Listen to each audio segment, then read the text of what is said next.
V.I. Lenin. Purging the Party. Written, 20th of September, 1921. First published, Pravda number 210, September 21, 1921. Signed N. Lenin. Published according to the Pravda text. Source: Lenin's Collected Works. Second English edition. Progress Publishers. Moscow, 1965. Volume 33, pages 39 to 41. Footnote: the purge was undertaken in the second half of 1921 on the basis of the 10th RCP-B Congress Resolution on Problems of Party Development. It was preceded by long and careful preparation. Under the purge, nearly 170,000 people, i.e., almost 25% of the membership, were expelled from the party. This improved the party's social composition, strengthened discipline, gave the party greater prestige among the non-party worker and peasant masses, and freed the party from elements who discredited it. The party's ideological and organizational unity was enhanced. End of footnote. The purging of the party has obviously developed into a serious and vastly important affair. In some places the party is being purged mainly with the aid of the experience and suggestions of non-party workers. These suggestions and the representatives of the non-party proletarian masses are being heeded with due consideration. That is the most valuable and most important thing. If we really succeed in purging our party from top to bottom in this way, without exceptions, it will indeed be an enormous achievement for the revolution. The achievements of the revolution cannot now be the same as they were previously.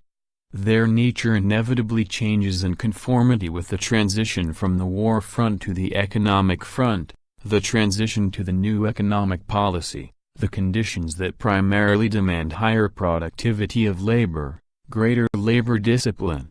At such a time, improvements at home are the major achievements of the revolution, a neither salient, striking, nor immediately perceptible improvement in labor, in its organization and results, an improvement from the viewpoint of the fight against the influence of the petty bourgeois and petty bourgeois anarchist element, which corrupts both the proletariat and the party.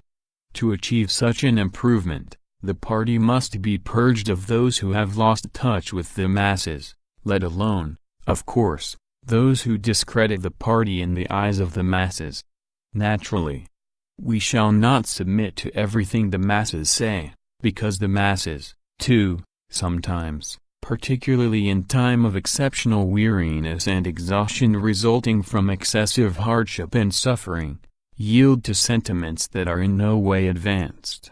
But in appraising persons, in the negative attitude to those who have attached themselves to us for selfish motives, to those who have become puff-tube commissars and bureaucrats, the suggestions of the non-party proletarian masses and, in many cases, of the non-party peasant masses, are extremely valuable. The working masses have a fine intuition, which enables them to distinguish honest and devoted communists from those who arouse the disgust of people earning their bread by the sweat of their brow, enjoying no privileges and having no pull. To purge the party, it is very important to take the suggestions of the non-party working people into consideration. It will produce big results. It will make the party a much stronger vanguard of the class than it was before. It will make it a vanguard that is more strongly bound up with the class, more capable of leading it to victory amidst a mass of difficulties and dangers. As one of the specific objects of the party purge, I would point to the combing out of ex-Mensheviks. In my opinion, of the Mensheviks who joined the party after the beginning of 1918, not more than 1/100th part should be allowed to remain, and even then, every one of those who are allowed to remain must be tested over and over again. Why? Because, as a trend, the Mensheviks have displayed in 1918 to 21 the two qualities that characterize them. First, the ability skillfully to adapt, to attach themselves to the prevailing trend among the workers, and second, the ability even more skillfully to serve the White Guard's heart and soul, to serve them in action, while dissociating themselves from them in words. Both these qualities are the logical outcome of the whole history of Menshevism. It is sufficient to recall Axelrod's proposal for a labor congress, the attitude of the Mensheviks towards the cadets, and to the monarchy, in words and action, etc., etc. Footnotes. The idea of convening a so-called labor congress, proposed by P.B. Axelrod and supported by other Mensheviks, was aimed at getting representatives of various workers' organizations together and founding a legal broad labor party, which would include Social Democrats, Socialist Revolutionaries and Anarchists. Actually, it would have meant the dissolution of the RSDLP and its replacement by a non-party organization. Cadets. Members of the Constitutional Democratic Party, the chief political organization of the liberal monarchist bourgeoisie in Russia. It was founded in October 1905, its membership including representatives of the bourgeoisie, Zemstvo leaders from among the landowners, and bourgeois intellectuals. In order to deceive the working people, the cadets falsely called themselves the Party of People's Freedom, but in reality they never went beyond the demand for a constitutional monarchy. They considered their main task to be the fight against the revolutionary movement and aspired to share power with the Tsar and the feudal landowners.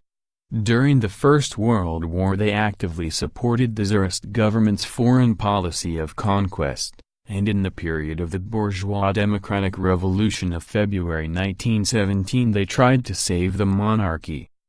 After the Great October Socialist Revolution they became irreconcilable enemies of Soviet rule and actively participated in all the armed counter-revolutionary actions and campaigns of the interventionists.